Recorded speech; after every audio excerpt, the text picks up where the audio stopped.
Thank you for joining us for this episode. Today, we're joined by Ilse Homan from iLEA, and we're going to be speaking about utilizing an iPad to help improve your binocular vision and myopia practice on the OI show.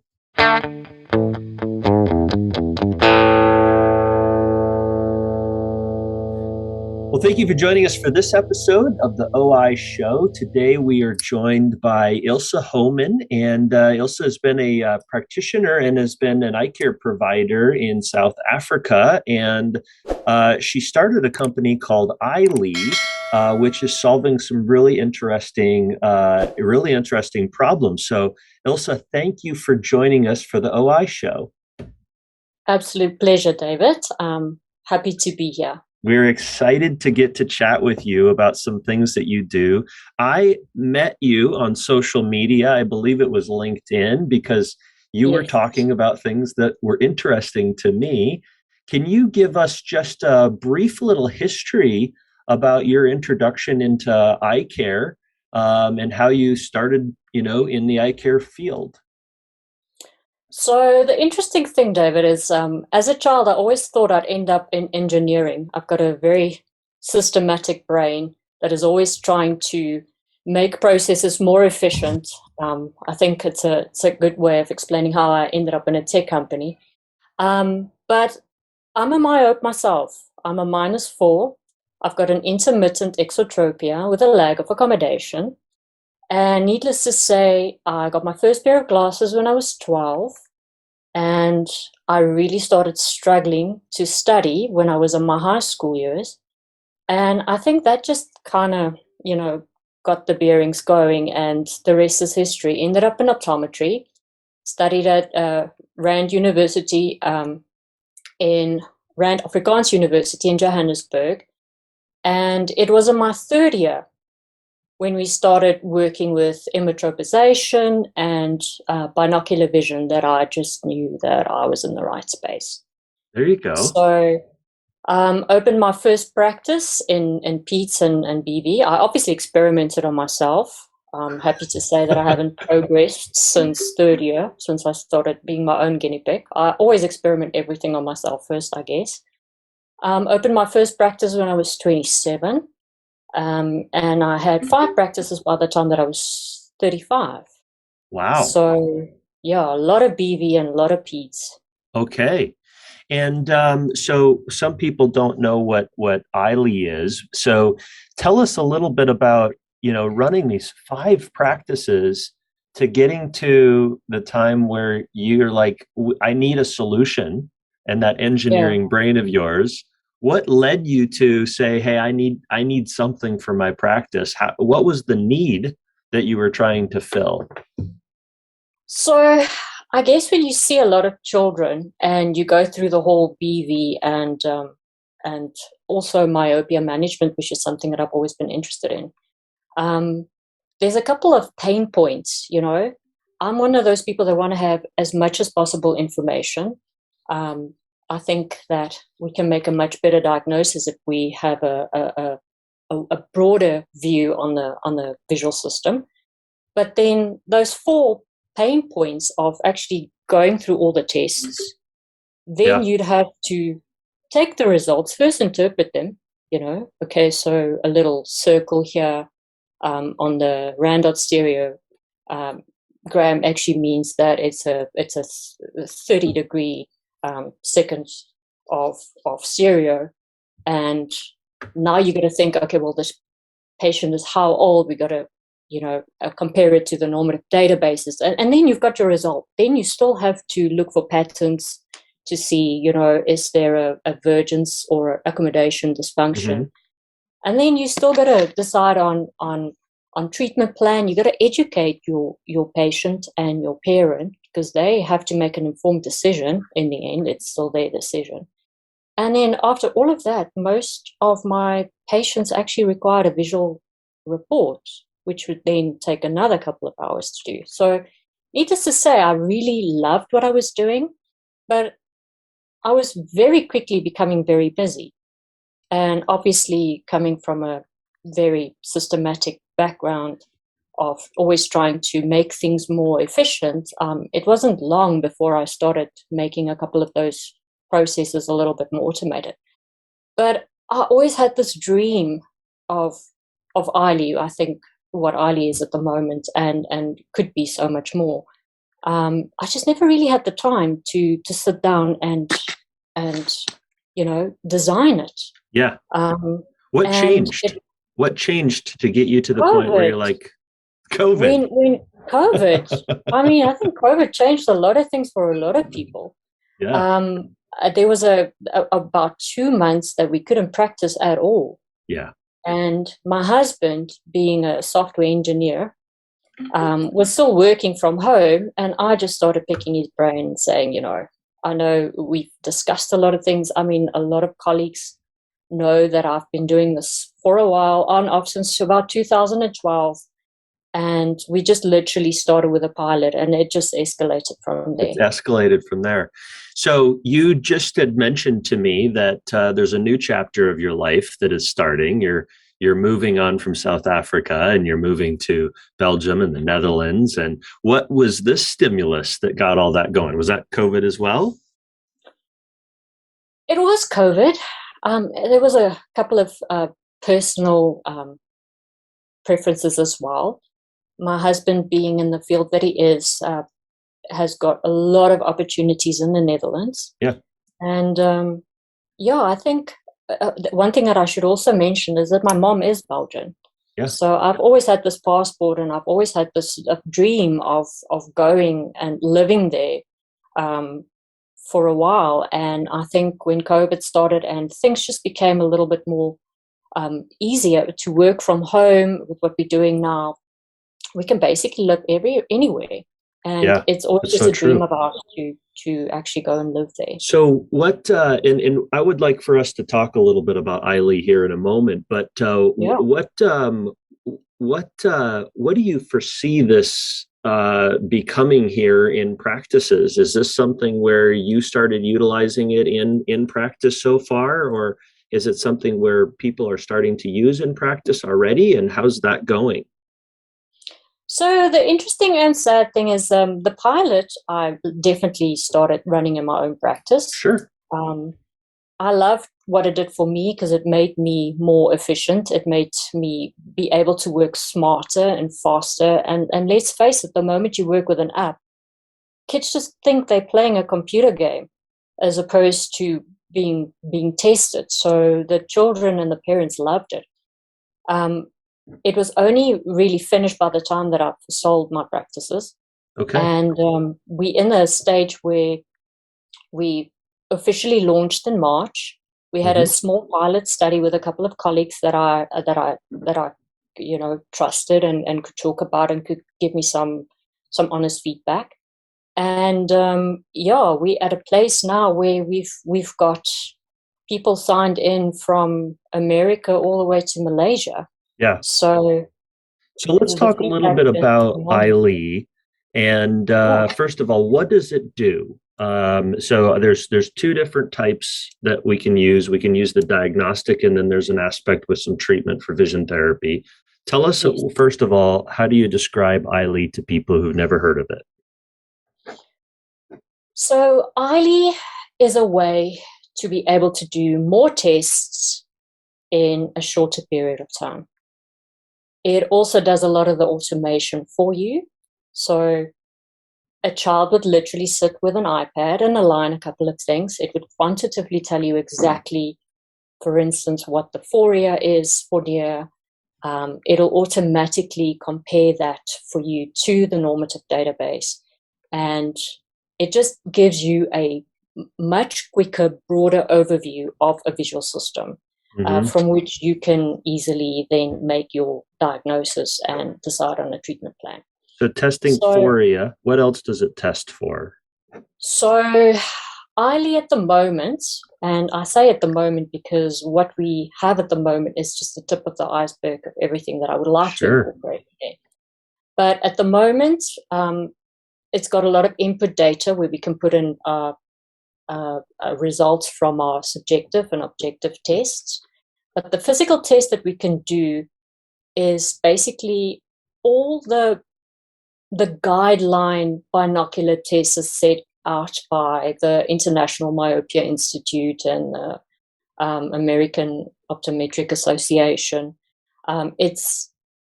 We start with accommodation flexibility, and then we can do phoria, we can do fixation disparity, we can do a suppression test, we can do stereo, we can do color vision, and we can do vergence. You can literally measure the vergence base in and base out for near on the tablet by So just using. having all of that, you have to be kind of tracking some eye things. Is there hope to eventually be able to do eye tracking and be able to look at movements of the eyes and reading challenges that children are having? Is that maybe the future? I'd love that That if it is was. very interesting how you got to that. That is exactly where iLEA started.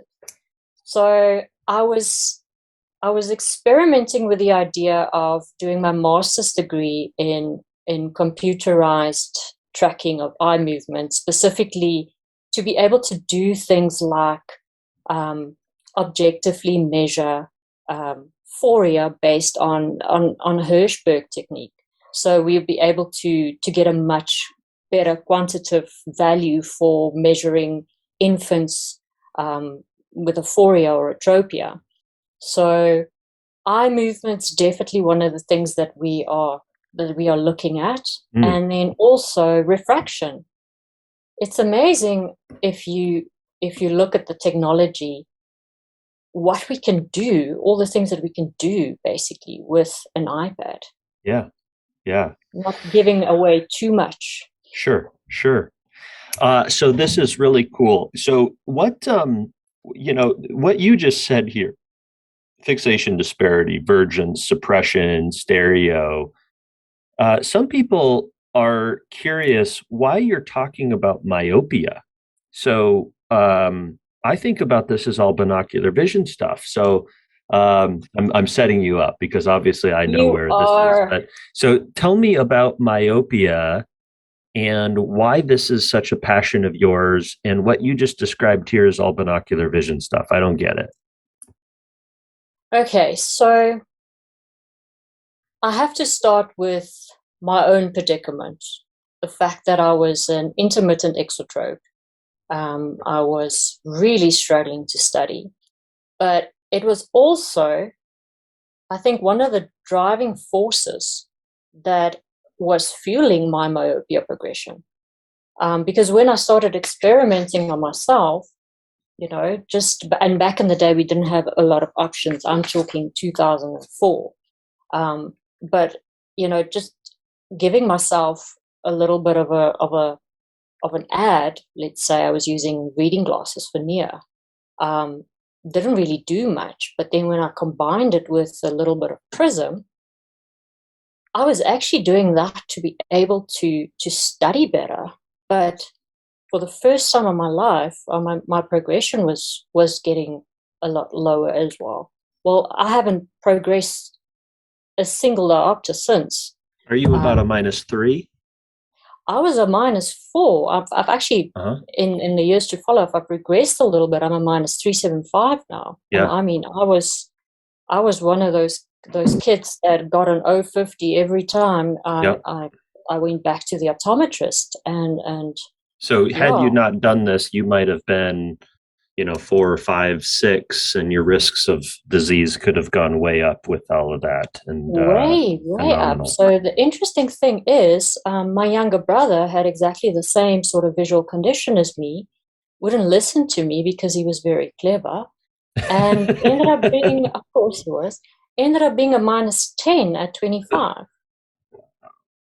Wow. So I think there's definitely something there. But apart from that, with binocular vision and with emmetropization, which is something that I mentioned in my third year, I had an incredible um, lecturer, and it's really stimulated a lot of research. And obviously, I started with Comet, um, myopia, progression, and just, yeah, a lot of things that was very interesting for me, that just relates to myopia control. So And how are you utilizing iLEA for the correction of these things? Do you kind of guide through? So there's two different programs that people can buy into. They can buy into the lower cost one, which shows some diagnostic information, but then an upper one allows you to do some vision therapy. So if I don't do vision therapy in my practice, I don't know a whole lot about it, which my wife does. She does I has a know you binocular said, vision. We have some vision therapists in our practice. Brilliant thing to do if you haven't done that. But for somebody who gets into this, starts discovering some of these issues because of your software, do you kind of help set up a vision therapy program that they can, walk their patients through with iLEA? And how does that work? so the interesting thing is, when we started communicating with a lot of optoms from across the globe, this was a question that came up quite a lot. And what we've been able to do with our software as well is to make it a little bit more intuitive, to be able to recognize certain patterns, and then to work with the latest research that we program into the app, with regards to binocular issues that could potentially have an effect on myopia progression or onset. And then it actually kind of helps you to get to those suggestions as well. So we know that a program, and I'm very aware of the fact that a lot of people ask us if we ever think that technology could replace optometrists, and that is absolutely not the case. My husband, like I said, is a software engineer, and we talk about this a lot. He's very interested in AI, but when it comes to something as personal as healthcare, we'll always want to have a personal person, explaining and taking us through this whole process. But what we can do is we can identify certain patterns, and in your results, tell a patient, well, maybe have a look at this, maybe consider that. And in the end, it still stays, the diagnosis is still completely up to the eye care professional, Right. whether it's What would you tell optometrist. an optom are some conditions that can be treated with iLEA's vision therapy side? We deal with people with head injuries and severe binocular vision abnormalities, neurological conditions, but then we also deal with accommodative and binocular vision problems, which are maybe a little bit more mainstream. Who is going to benefit from utilizing iLEA vision therapy? So if we take a person through iLEA, let's just start there, because that's typically where the question in my case would come up. And you would notice that the person has got aphoria, for instance. Aphoria doesn't really necessarily mean anything Right. if you don't delve further, because a lot of people could have a misalignment, but they're completely comfortable in correcting it, and most people are not even aware of it. But then when you see aphoria in conjunction with the fixation disparity, then we start thinking, well, maybe this is a system that is straining. So obviously we have a look at the fusional reserves as well. And if there's a vergence problem, anything like eye alignment, if there's an accommodation issue, something like accommodation flexibility, could make a huge difference. I mean, I'm just always going to go back to myself, and I know not everybody has got a binocular issue, but what I can tell you is someone that has a binocular issue, it has a huge effect on Hmm. your day to day. I mean, Yeah. I was one of those people that used to, in varsity, print out everything. Can't even think about all the rainforests I've demolished because for me, working on a computer screen was just, Right. it was not possible for long periods of time. So to make a long story short, like I said, it all depends on how much time I've got. But I mean, there's some very simple binocular issues that we could identify that has got such easy mechanical exercises that can make it Yeah. so much better if we just look for it, you Right. know. And I know most mainstream optometric practices don't, because let's face it, I mean, we're busy and How long you does the only have, testing take well, on the this? additional testing with iLEA takes only about 5 minutes. It's Okay. literally a couple of tests that kids line up wearing their little red, green, and or blue, red anaglyphs, and it literally spits out a lot of quantitative So this could be information. something that we hand to them in the in the front office as soon as they walk in the door, and have somebody kind of walk them through while they're getting set up, and their mom's filling out paperwork or something, and could do that. Exactly. Yeah. Well, that's awesome. Just for the sake of time here, tell us a little bit about how somebody can learn more about iLEA, learn more about you. If somebody has an interest in getting involved in this and simplifying their binocular vision and their myopia practice, tell us a little bit about how people can learn more about what you're doing. So we've got our website, ilea.com, which we're working on at the moment. Um, and well, it's there, but I mean, we're doing some upgrades because obviously the program is also evolving as we go. And that's Um, EYELI, yeah, iLEA, EYELI. ILI, Yep. ilea.com. And the best would be to send an email. You can request a demo as well. I can talk about iLEA for hours. You set up a time with me and I'll take you through the whole process. I mean, we even have a little simulator on the computer where I can show you exactly what the exercises look like on your computer.